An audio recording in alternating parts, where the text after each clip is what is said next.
ficou quantas horas nessa situação?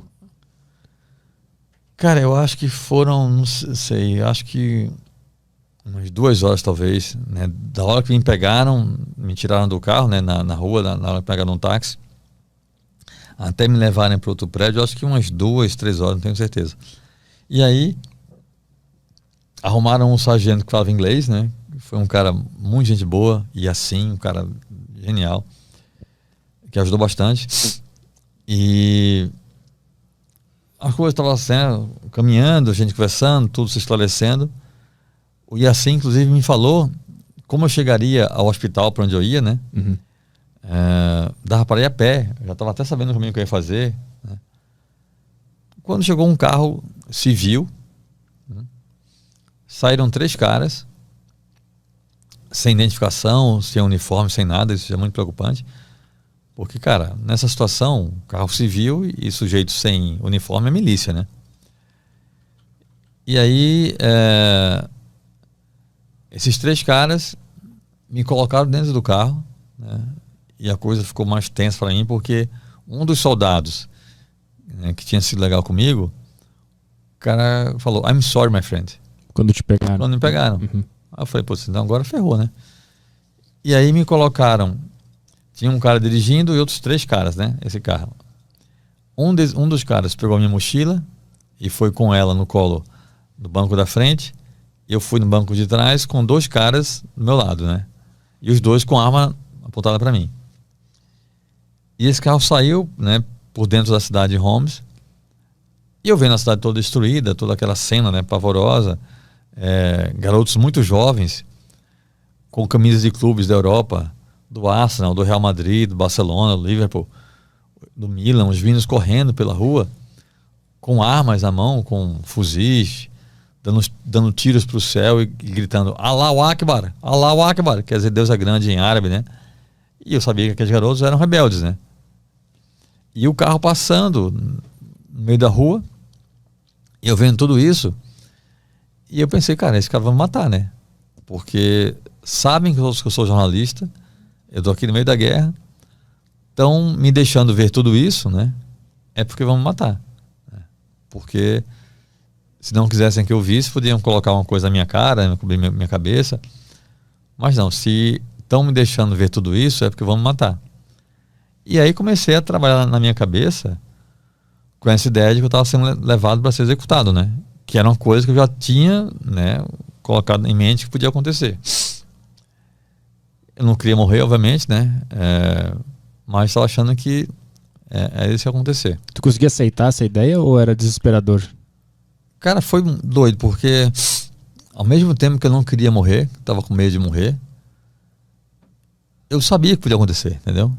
Então eu não me sentia muito no direito de apavorar, entendeu? Uhum. Porque estava no pacote, entendeu? Sim, digamos tu assinou assim. esse plano quando tu foi pra lá. Tava no pacote. Uhum. O Caio Fábio veio aqui nesses dias, né? Uhum. E eu fiquei muito em mente com uma parte do Salmo 23 que fala: ainda que eu ande pelo vale da sombra da morte, não temerei mal algum, porque tu estás comigo. Uhum. Eu fiquei pensando nesse verso o tempo todo na minha cabeça, nesse caminho. Qual é a sensação de saber que tá prestes a morrer? Eu quero entender mais. Então, como é que é isso? Vamos chegar lá, Vai melhorar a situação ainda. Aí, esse carro me levou num prédio público, né?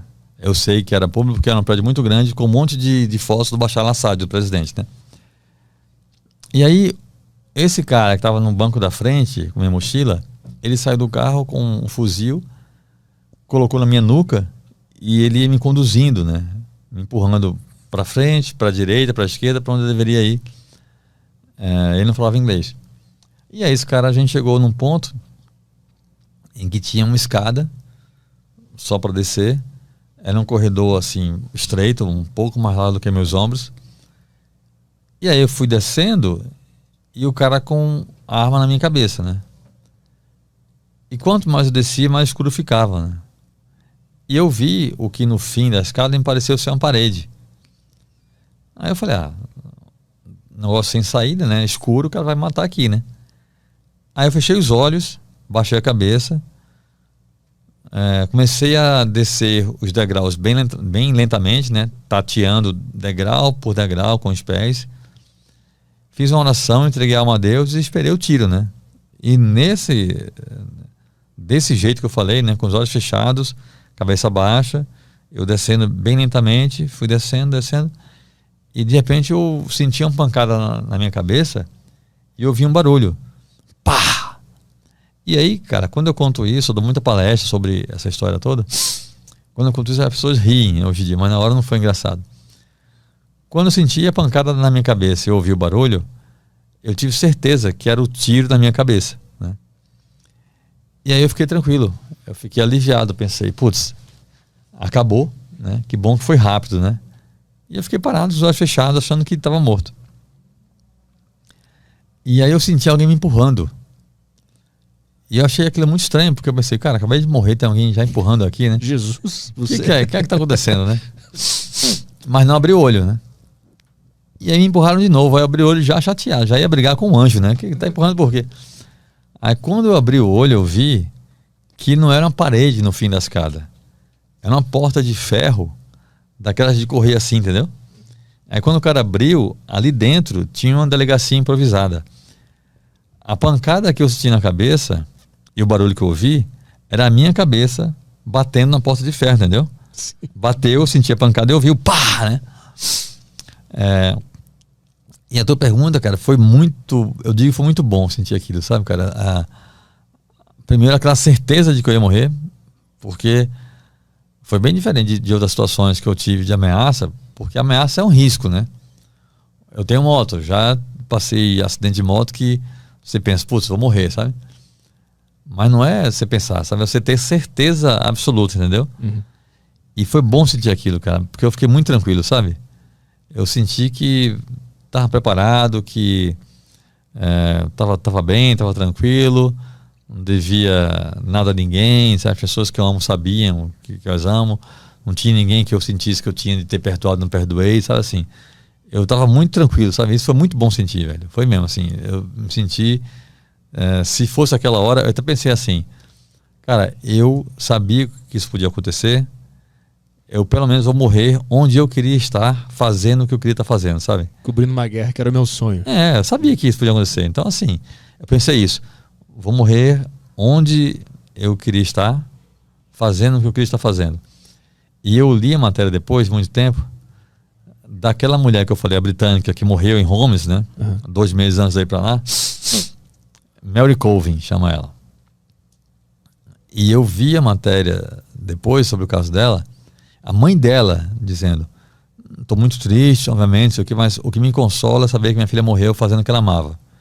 Então, assim, eu sentia isso, sabe assim, cara, estou em paz com Deus, com as pessoas que eu gosto, vim aqui fazer meu trabalho que eu queria fazer, se for para morrer assim, tá tudo bem, entendeu? Uhum. Então é um sentimento de paz quando eu senti. Tu tá perto da morte. No meu caso, sim, tem gente que se desespera, né? Uhum. Eu fiquei muito tranquilo, cara, de verdade. Mas aí tu entra nesse lugar e aí tem um cara magrinho lá. O cara que parecia ser o chefe deles, né? Parecia ser o delegado lá. E o cara começou eu fui fichado, né? Que pouco depois, né? Alguns dias depois, o que eu achei muito humilhante acabou sendo uma coisa boa, né? Mais pra frente. Fui fichado, pegaram minhas digitais de todos os dedos. Eu fiz aquela fotinha com um número, entendeu? De frente, perfil. E era tão humilhante que até o número era tosco, cara. Era um papelão com um negócio escrito, né? Que eles escreveram lá na hora. E aí depois esse cara que parecia ser delegado, não lembro se foi depois ou foi antes disso, de ser fichado, não lembro. Realmente não lembro. Mas esse cara começou a me entrevistar em árabe e tinha um cara que traduzia, né? Por inglês, eu respondia em inglês e assim ia. E o tal do delegado, eu acho que era delegado, escrevendo num papel. E aí depois me deu esse papel para eu assinar. E era um papel timbrado da polícia síria, escrito em árabe, no meio de uma guerra. E o cara mandou eu assinar, como se fosse meu depoimento. Aí eu falei, cara, não vou assinar isso, está em árabe, eu não falo árabe. E o tal do chefinho lá, gritando comigo, mandando assinar, eu falei que não ia assinar. E aí 2 caras me seguraram, eu estava sentado numa cadeira, 2 caras me seguraram, No mundo árabe, os homens fumam muito, os caras fumam o tempo todo. O delegado estava fumando, né? Esse cara. Ele tirou o cigarro da boca, aceso, e veio com o cigarro pro meu olho, assim, gritando comigo. E o tradutor dizendo que ele ia queimar meu olho se eu não assinasse. Eu falei que não ia assinar. E ele chegou bem perto assim, eu falei que não ia assinar, ele desviou o cigarro e queimou na minha cara. Apagou na minha cara o cigarro. No livro tem a foto do meu rosto com a cicatriz ainda da queimadura. E aí esse cara acendeu outro cigarro e veio de novo com um cigarro no meu olho. E eu falando que não ia assinar, não ia assinar. E aí, cara, ele chegou tão perto que eu senti o calor na minha retina. Aí eu pensei, cara, esse cara vai realmente me cegar, né? Eu falei, tá bom, eu assino. E aí ele me deu o papel e eu fiz uma loucura, porque eu não assinei. Eu só escrevi meu nome. Em letra de forma, né? Eu inventei lá uma assinatura maluca lá. Mas não era minha assinatura real. E foi loucura aquilo, porque naquele momento ele tinha confiscado minhas coisas já, né? A máquina fotográfica, o celular. Eu tinha levado uma máquina filmadora da redação para poder fazer vídeos lá também. E também tinha confiscado o passaporte. Se ele fosse comparar a minha assinatura do passaporte com o que eu fiz, ele ia ver que não era real, entendeu? Mas ele não fez isso, infelizmente ele não fez isso. Aí eu passei a noite nesse lugar, algemado. Junto com um cara, né? E tem uma coisa interessante. Tinha um policial me olhando, né? A noite toda. Uma coisa que eu achei interessante no livro, sempre que tu tá numa situação de perigo, assim, tu tenta conhecer a história do cara que tá te causando perigo. Então, talvez isso, Petri, seja uma coisa, não é consciente, mas talvez seja algum mecanismo de autodefesa, né? Eu tirar o foco da minha agonia e tentar, assim, conhecer a história do outro, sabe? Porque isso desvia a minha atenção, né? Eu vou ocupar a mente, eu vou trabalhar. Eu não faço isso para tentar conquistar o cara, né? Fazer o cara depender de mim, não. Eu faço, é um interesse genuíno da minha parte. Mas naquela situação, o normal seria que eu estivesse preocupado comigo, né? Ou em pânico, apavorado, não. Aí talvez seja isso, seja algum mecanismo de autodefesa que eu crie inconscientemente para desviar o foco da minha tragédia pessoal, entendeu? Aí nessa noite tu dorme algemado na cama com o guarda dormindo na outra cama e tu tenta bater um papo com ele, né? Conversei um pouco com ele para entender um pouco da história dele, até falo disso no livro também, a história do cara. E aí no dia seguinte de manhã me disseram que ia ser solto. E aí eu acreditei, né? Tudo bem. Mas aí me colocaram num caminhão fechado, um caminhão baú, cheio de presos. Muitos deles, eu tava com minha roupa normal, né? Os outros presos, cara, muitos deles com roupa de presidiário laranja, alguns acorrentados uns aos outros pelos pés e algemados, né? Eu também estava algemado. E eu vendo aquilo, falei, cara, assim, o que é que eu faço com esses caras, entendeu? E assim, eu tenho ascendência italiana, né? O rosto fino, nariz grande, que também parece com um árabe, né? E para ir para a Síria eu fui bem bronzeado, como eu estou agora, estava no Recife, cheguei anteontem inclusive. Eu estava bem bronzeado e estava de barba, né? Eu fui assim, de propósito, para parecer um deles, né? E funcionava, porque na Síria, cara, vários lugares as pessoas iam falar comigo em árabe e eu fingia que entendia, né? Eu sei falar em árabe, assim, pouquíssima coisa, não serve para nada, mas assim, o cumprimento, o salam aleikum, né? Aleikum salam, a resposta eu conheço bem. E aí, nesse caminhão, os caras achavam que eu também era um deles, né? E aí vinham falar comigo em árabe, eu só fazia assim, fingia que entendia, enfim. E aí o caminhão chegou num presídio, esses presos estavam acorrentados pelas pernas, né, pelos pés. Foram conduzidos para outra ala, e eu e mais uns, não sei, 3, 4 caras, não lembro realmente, fomos levados para uma ala subterrânea, que tinha só 4 celas. Eu tentando explicar ao agente penitenciário que tinha algum erro ali, né? Porque me disseram que eu ia ser solto, estava ali, eu falando com o cara em inglês, e ele não respondia. Na verdade não eram só eu e mais 3 não, acho que éramos umas 10 pessoas nessa ala, porque eu lembro que quando a gente chegou na ala, o agente penitenciário abriu as celas, né? Ele só não abriu a segunda cela, ele abriu a primeira, a segunda ficou fechada, a terceira e a quarta. E eu lembro que os presos iam entrando, né? De forma aleatória, assim, nas celas. E eu falando inglês com o agente penitenciário, ele não respondia. E aí um cara da primeira cela falou comigo em inglês, posso ajudar? Eu falei, cara, claro, né? E aí eu contei para esse cara o que aconteceu comigo, ele falava em árabe, né, pro agente penitenciário, e no fim das contas ele falou assim, ó, ele tá dizendo que você vai ficar aqui essa noite, vai dormir aqui hoje, porque seus documentos foram para Damasco e vão esperar o governo autorizar a tua libertação. Aí eu falei, cacete, cara, eu vou ficar num presídio à noite, que merda, não sei o quê. Mas não tinha jeito, né? Não tinha o que fazer, então tá. Aí eu pensei, cara, já que aqui nessa cela tem esse cara que fala inglês, vou ficar aqui, né? Ao menos tem um cara que eu consigo conversar com ele. Aí entrei nessa cela. E ali dentro, cara, assim, ao todo eu fiquei 6 dias preso, né? Primeiro dia naquela delegacia improvisada e 5 dias no presídio. E ali dentro eu consegui encontrar o que eu fui buscar na Síria, né? Que é o que eu falei, né? O lado humano da guerra, né? Uhum. Porque ali na cela, cara, eu fiz... Nessa cela éramos eu e mais uns 20 presos. Eu dormia no chão, comia no chão. Foi muito humilhante, ninguém me dizia nada que ia ser da minha vida. Todo dia tu achava que ia ser o último, né? Que tu ia embora no dia seguinte. Né? Ou ser morto, né? Uhum. Eu estava sempre nessa dúvida. Foi muito angustiante, mas ao mesmo tempo foi uma experiência humana muito rica, sabe? Porque, cara, eu fiz amigos lá dentro, eu me sentia confortado, sabe? Consolado. Do ponto de vista humano, foi uma experiência muito rica ali dentro, cara. Como é que, quando tu entrou na cela, fecharam a porta e tu pensou, putz, me fudi, tô preso na Síria, ninguém me diz nada do que tá acontecendo, o que vai acontecer aqui?